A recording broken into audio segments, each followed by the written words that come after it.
to me, my X-Men. Patrick Klepek, let's talk about X-Men 97. The entire season is streaming right now on Disney Plus, season 1. We have watched all 10 episodes. In one sentence or less, do you think people should watch this show, Patrick? They should. I think it is probably the best thing that Marvel has produced post Endgame. Whoa! Wow. And I've liked quite a few things more than you have in that. Better in the than Quantumania? Shut the fuck up. But I think it's an extraordinary work. It's thrilling. It's human. It's entertaining. It's sad. It's really an encapsulation of, I think, what makes the X-Men interesting. And I would highly recommend it to anyone that finds Marvel Comics, X-Men at all interesting, even if you've never seen any second of the original animated series run. I agree. I think this is really well done. And what I appreciate the most about it is how good it looks. Here's an analogy. There is a game that came out called Diablo 2 Resurrected in 2021. Mm-hmm. And it was a remaster of Diablo 2. And the idea is that if you played Diablo 2, it would like update that game for today's graphics. And when you play Diablo Resurrected, you're like, oh, well, they basically... this is basically how Diablo 2 used to look. But then when you actually go back and look at the Diablo 2 footage, it looks way, way rougher than what Diablo 2 Resurrected looks like. Mm-hmm. And it's kind of like, it's a similar concept where you watch this show and you think, oh, that's basically what the show looked like when you watched the X-Men animated series back in the day. No, it looked way worse than this, right? But this kind of captures how you think it looked. And make some honestly really gorgeous animation and storytelling from that memory. It's weird to be able to capture not how it looked, but how you think it looked, and that's what X-Men 97 does a good job. It captures a style, right? Yes. It chooses to interpret the original animated series and how it looked as a style, as opposed to like a limitation. And then it's like, what do you do with a style? Well, there you have options to, modern animation techniques and different approaches to the stylization. But I think that's how they arrive at its really unique look, which is it lines up with thematically the aesthetics of the original show without, the budgetary technical restrictions and all sorts of other expertise that has happened in the decades since that original run. So yeah, it's tremendous show, really well done. I would describe it as a very, very good show. Patrick, we didn't really get into this earlier, but I think that there is just a huge portion of the adult viewing audience that just will not watch animated stuff. That's kind of my sense. We were talking about Scavenger's Reign earlier, and I think there's just a bunch of people who are like, we'll never watch that show because it's animated, which is a shame. I agree with you that people can watch it without having watched the original X-Men animated series. I think you will benefit greatly if you watch the original X-Men animated series, but this is designed for people in our age bracket, basically, who watched that show growing up, decades later still care about those characters, and then are willing to watch the show on Disney Plus. It feels weird that it's like squarely within that wheelhouse, but what it is trying to do, it accomplishes greatly. So I had a great time watching the show. I would recommend it, especially if you're a fan of the original X-Men animated series. It does great honor to that show, while also introducing a bunch of new ideas and updating the look of the entire franchise. So let's talk about some of the stuff that happens in X-Men 97. X-Men 97 picks up almost immediately after the events of the original X-Men animated series. Professor Xavier is assumed dead after an assassination attempt by Henry Peter Gyrick. Xavier leaves control of the X-Men to his old frenemy Magneto, who initially tries to make a good faith effort to follow in Xavier's footsteps. Magneto is most interested in getting the mutant nation of Genosha to join the UN and coexist peacefully with mankind. However, in episode 5 of X-Men 97, Remember It, Genosha is attacked by a supercomputer called the Master Mold and an army of Sentinels who lay waste to the entire country. Gambit dies in the ensuing chaos. Now, I had heard about episode 5. I'd heard you got to watch episode 5. Episode 5 is incredible. And I'm watching episodes 1 through 4, and I'm like, yeah, this is pretty good. I don't think it's bad or anything like that. And then we get to episode 5. Patrick Klepek, do you think episode 5 was particularly notable? And if so, why? It's what tipped me over the edge to watch the show was so many friends talking about like, don't read about episodes, like just go watch episode 5. Like, okay, I'm gonna give the show a shot, and I think it lives up to the hype, specifically because it is like some of the most human. Like it's part of what's like the core appeal. What's interesting about the X-Men, and what they represent in our culture, like with the different lenses you can look at the X-Men and what they represent and the different prejudices that exist in humanity. And like, episode 5 like centers around essentially a paradise, like a place for mutants to live and thrive, and is depicted as like, if you just give them an opportunity to be themselves, look at the amazing things they can do and also offer to the rest of humanity.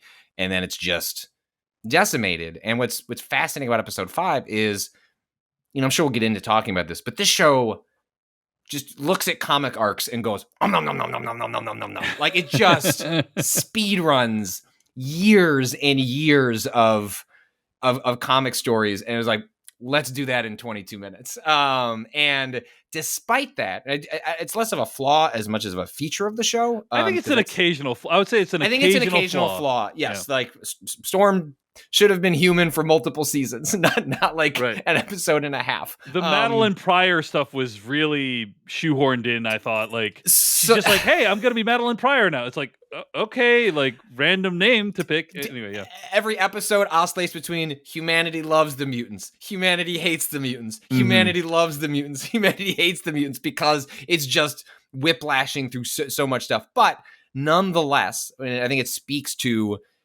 the quality of the show. Like the sequence where Gambit dies is like, I haven't spent very little time with this character, all told. Yes.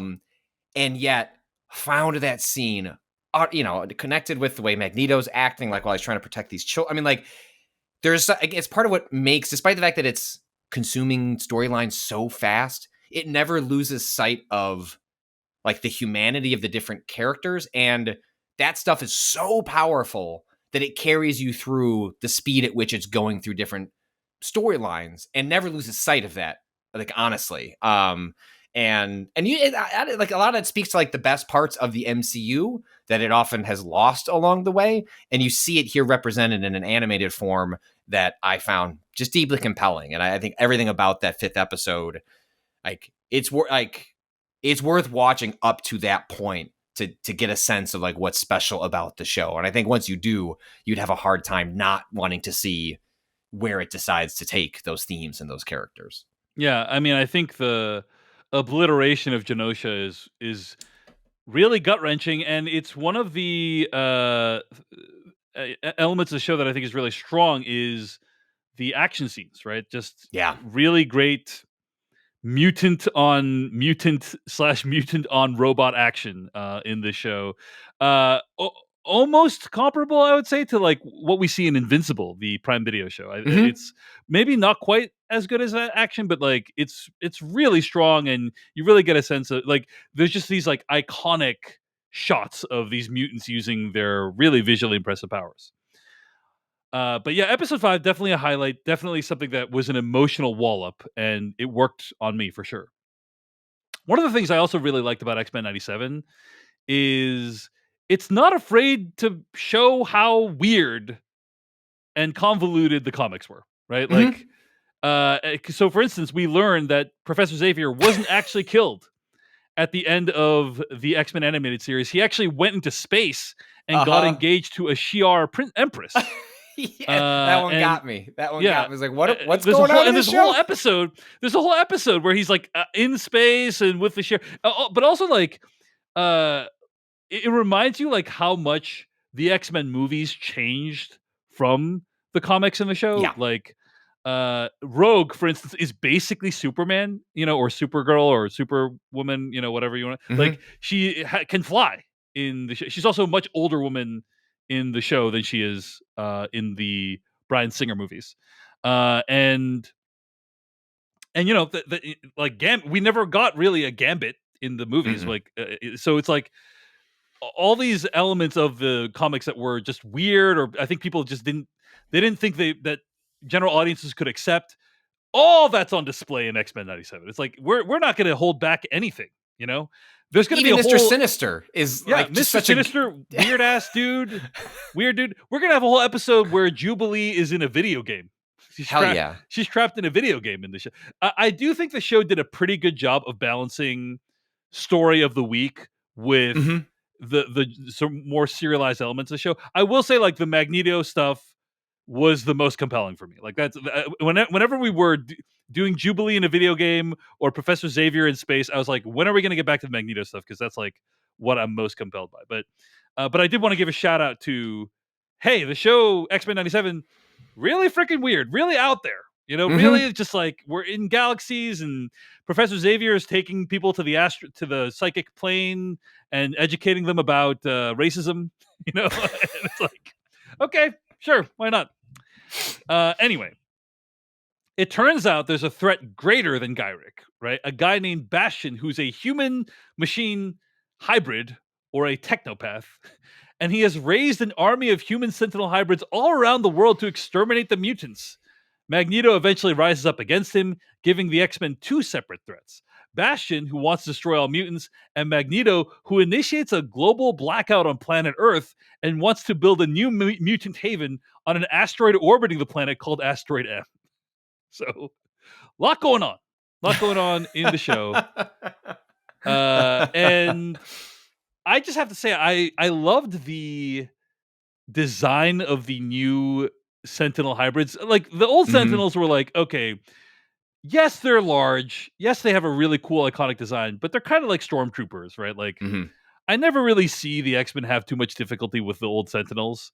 But the new Sentinels are human-machine hybrids, and it's like, there could be millions of them. They could be everywhere, and you see them rise up like zombie style. And I thought that was like a really cool idea and done well in the show. Patrick, any thoughts on Bastion and his threat to the mutants? Yeah, I agree that this new take on the Sentinels works exceptionally well, because it actually, I mean, you see the X-Men really getting the shit kicked out of them. Like, it's kind of like the anti-Sentinel in the sense that, like, you're right. Like, the Sentinels is incredibly cool design that mostly seems to exist to blow up in incredibly cool ways, as opposed to being like a really credible. Right. Now, I will say I actually think the show does a decent job of, yes, it introduces a new kind of threat for the X-Men, but finds ways to make the Sentinel design scary again, right? Like, I mean, that happens in Genosha. Like, what actually ends up attacking them is a version of these towering creatures, and it is terrifying. Like, what it actually does, it makes them scary again in a way that, you know, when I think of Sentinels, it's like, oh, it's like the big things to punch in a video game, and like they explode real cool. And here, like, they have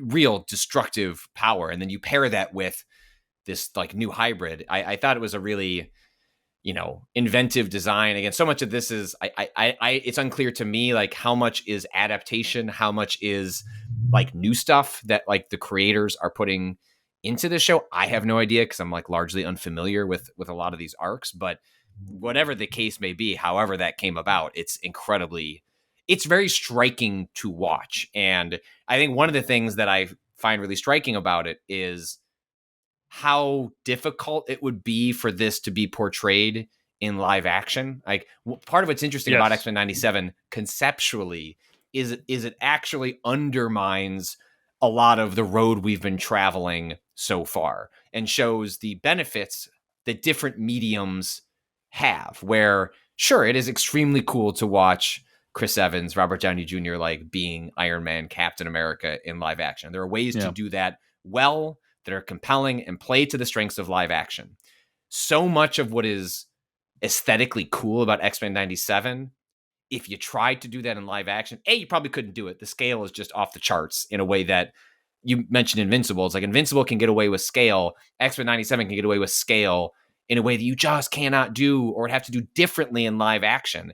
And, you know, I've seen people watch this like, oh, imagine if like Marvel just kind of adapted this. Well, they couldn't. Or if they tried, it would look like super uncool compared to what they were doing in X-Men 97, because they're specifically taking advantage of what animation can do as a form. There is this neat moment in the show where I think Cyclops is handing his son Cable an outfit to wear.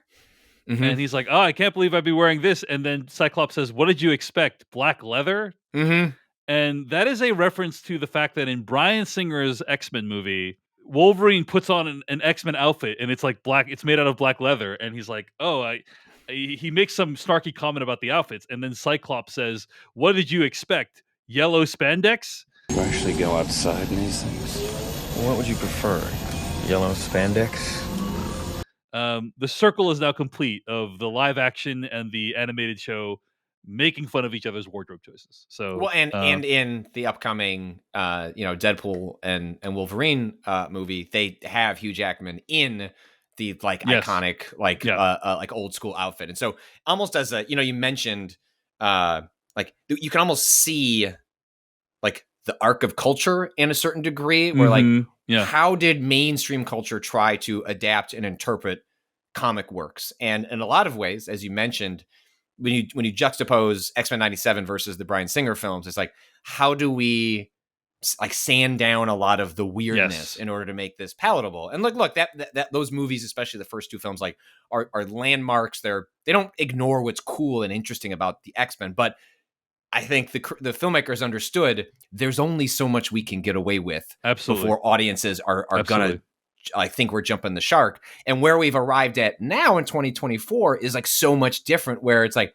no, you should embrace what was interesting about them and iconic about them in the first place. And now we've landed that way, both in the animated form and in the live action form. And I think that's a fascinating moment as a culture, how we interpret these works. And it's part of the appeal of the X-Men having been adapted for so, like, it's been in the culture, about almost as long as a Superman or a Spider-Man, where you can see the adaptations reflecting pop culture back at you in fascinating ways. Yeah, totally. That we now have a society that is willing to accept the yellow spandex all around.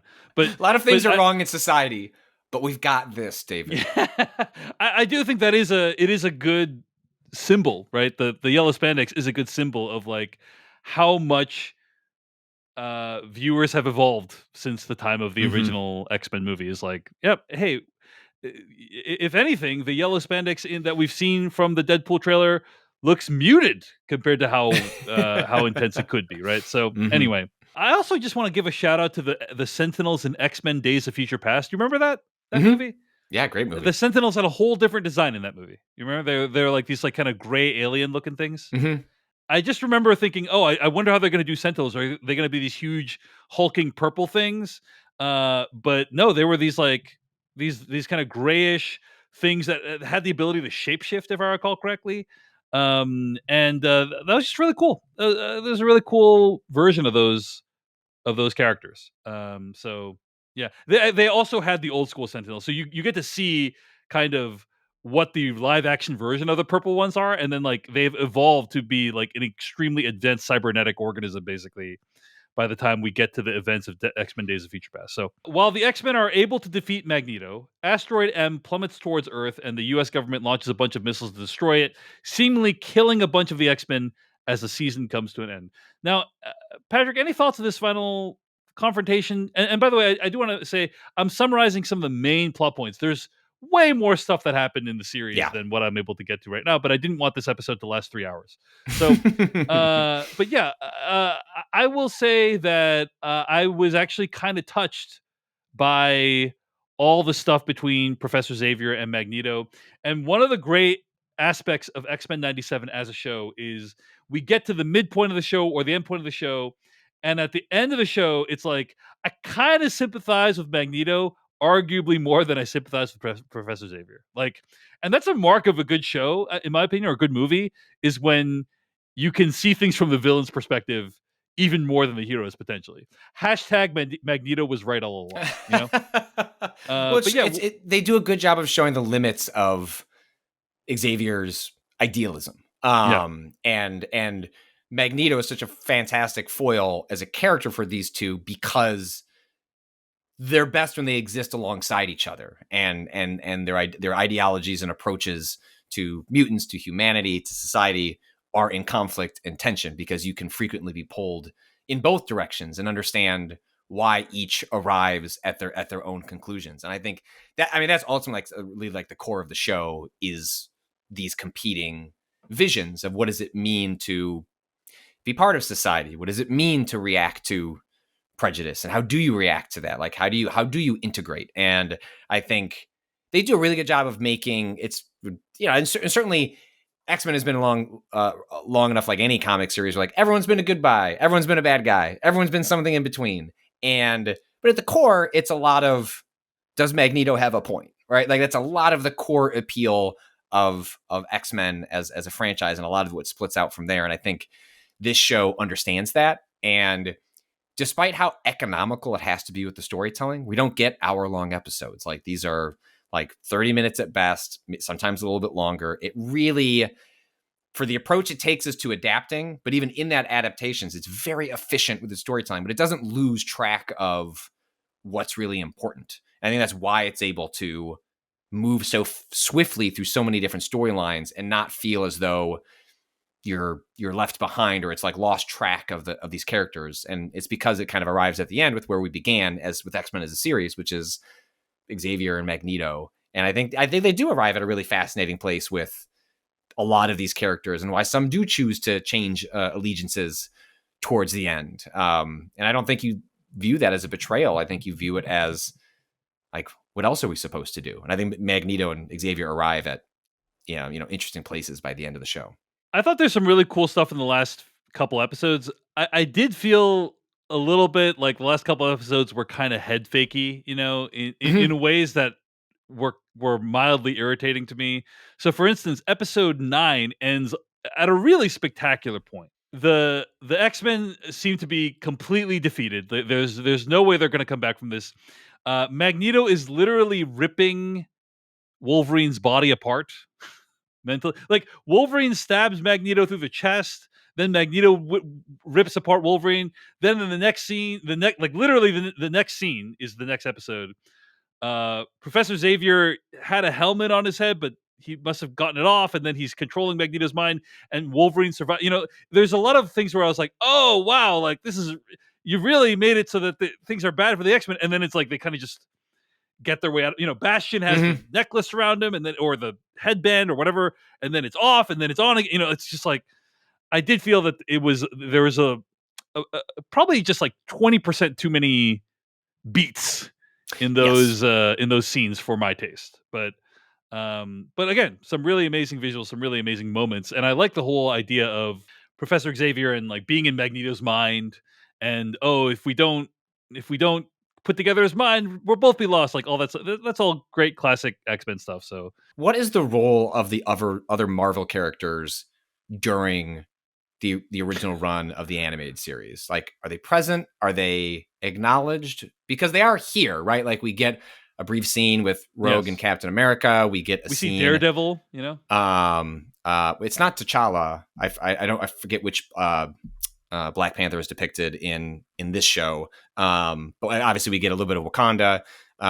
We get a little bit of Tony Stark and Iron Man. So like they exist in the world, but they're not really like they're not like super present. And I don't know how much of that is reflective of the original run or something that is more reflective of, hey, if you were going to do an X-Men show, like, it's not set in the MCU, but of course we're going to acknowledge like these other characters exist. And one of the parts I liked the most about this run was when Rogue is on her path of destruction because of the death of Gambit. She encounters, Steve Rogers, Captain America, and essentially Captain America's like, I think we need to be a little more tolerant of these these xenophobic humans. Just gotta work with them a little longer. And Rogue's just like, fuck you. Like, no, I refuse. And I thought that was to set the baggage I'm bringing as someone who's watched a lot of MCU to X-Men 97 and have those characters set up as almost antagonists because of the allegiance and the integration they have with humanity.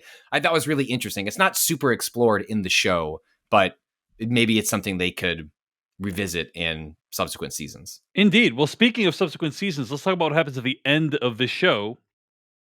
I'm just going to read here from Wikipedia, which does a better job of summarizing it than me. 6 months later, after the destruction of Asteroid M, Bishop arrives and tells Forge that the X-Men are trapped in time. Cyclops and Jean are in 3960 AD, a desolate future where they encounter Mother Ascani and a young Nathan. Don't know how that works, by the way. The Nathan being that young at that time, but I'm sure that will be explained at some point. Timey-wimey. I don't know.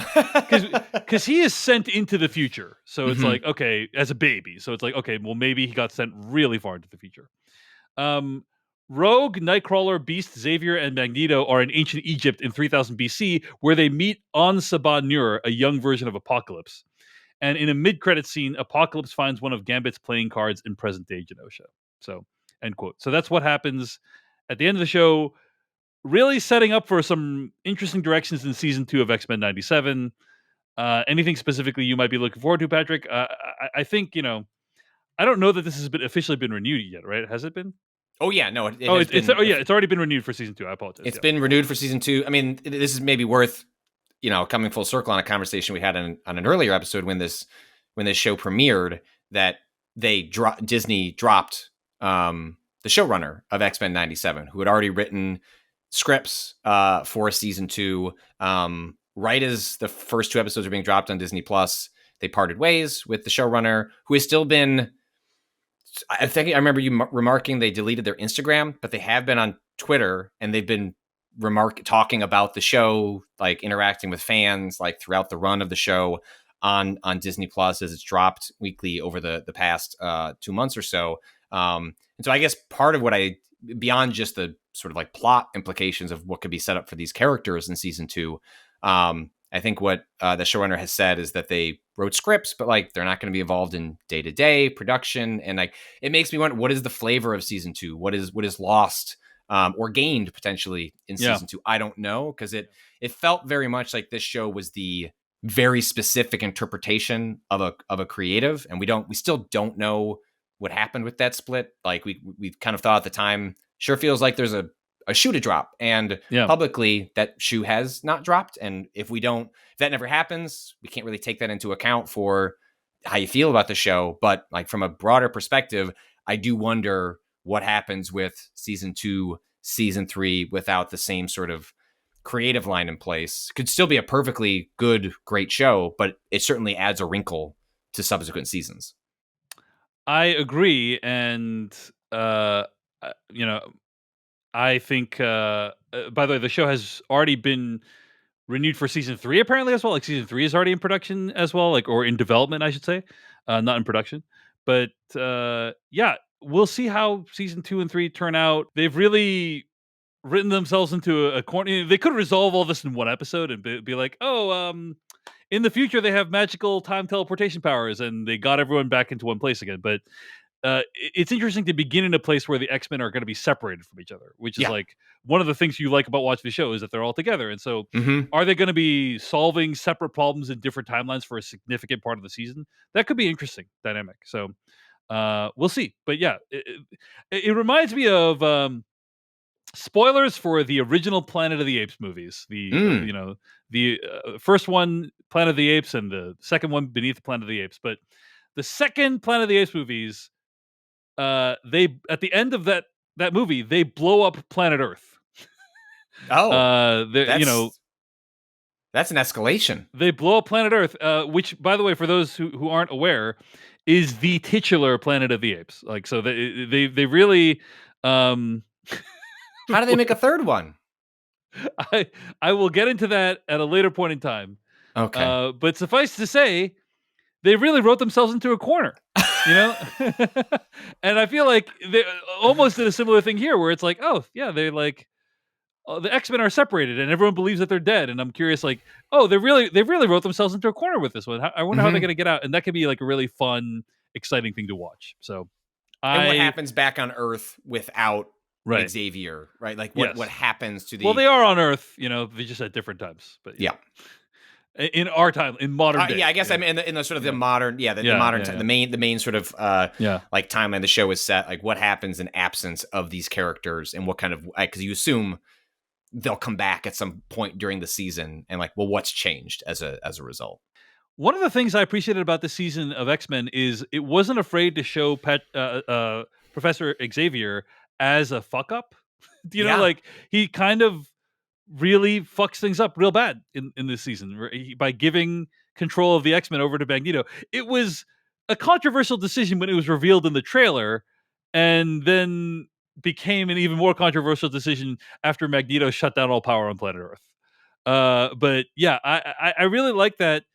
It shows Professor Xavier in this really position of weakness that I don't recall ever having seen him in the original series. Now, maybe he was, but he was always like the wise guy who knew everything that was going on and who you could really root for. And it's like, no, this guy really messed up colossally, I think, this season. And I appreciated that it showed him in that light. What'd you think, Patrick?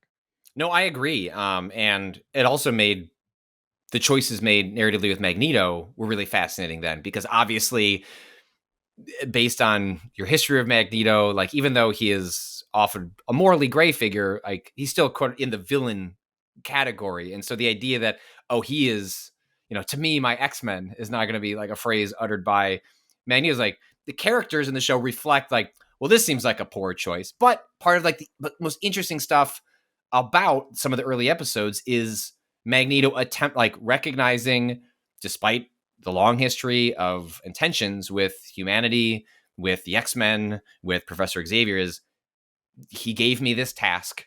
I am going to attempt to see it through the lens that Professor Xavier exalted and demonstrated, even if I profoundly disagree with it. Eventually that tension reaches a breaking point, but even watching Magneto walk through those steps just made for such fascinating storytelling. And so the absence of Xavier until pretty late into the season, frankly, as a central character, that wouldn't have been on, like, I wouldn't have predicted that to be a strength. And it made for such an interesting season of storytelling.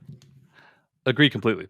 And yeah, the fact that you kind of go all these different places with these characters mentally in terms of rooting for them, rooting for Magneto, rooting for Professor Xavier, and not, and everything in between. It's I think it's a sign that these are rich, deep, interesting characters that they've been able to create for this show. So. Hey everyone, David Chen here. Thank you so much for watching that video from Decoding TV. If you want to get an audio version of the show, all you got to do is go to podcast.decodingtv.com. And if you want to support what we do, get ad-free episodes of the podcast and also bonus episodes of the podcast, go to decodingtv.com and become a paid member. Of course, you can also like and subscribe for more. We appreciate it. Thanks. See you later.